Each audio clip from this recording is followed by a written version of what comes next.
December 25న యేసుక్రీస్తు పుట్టినాడని ఎక్కడ ఉంది అని ఒక ప్రశ్న.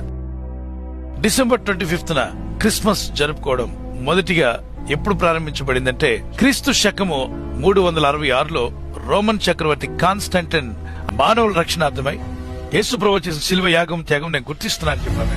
ఎవరైనా క్రీస్తు విరోధంగా మాట్లాడితే వాళ్ళు లోపలేసేస్తాను, ఏసే దైవం, ఏసే రక్షకుడు, యేసు ప్రభువే లోకరక్షకుడు అని చెప్పాడు. డిసెంబర్ 25న క్రిస్మస్ డే అని పిలుచుకున్నారు. మరొక సిద్ధాంతం ప్రకారంగా మార్చి 25 ప్రపంచ సృష్టి యొక్క వార్షికోత్సవం అని జరుపుకున్నారు.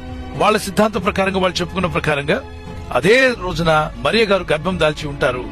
గాబ్రియల్ అని దూత రావడం, మాట్లాడడం జరిగి ఉంటుంది. మార్చి నెలలో 25 అక్కడ నుండి లెక్క పెట్టిన 9 months లెక్క పెడితే ఎగ్జాక్ట్ గా డిసెంబర్ 25న యేసు ప్రభుకు జన్మ ఇస్తుంది.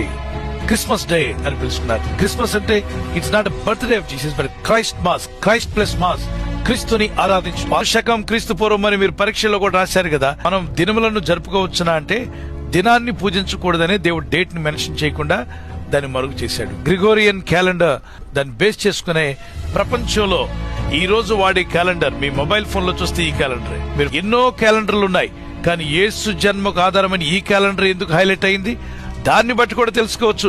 ఏసే దైవం, ఏసే రక్షకుడు, మరొకరు లేడు రక్షించేవాడు యేసు ఒక్కడే అని క్రీస్తుని అంగీకరించిన వాడికి ప్రతిరోజు క్రిస్మసే.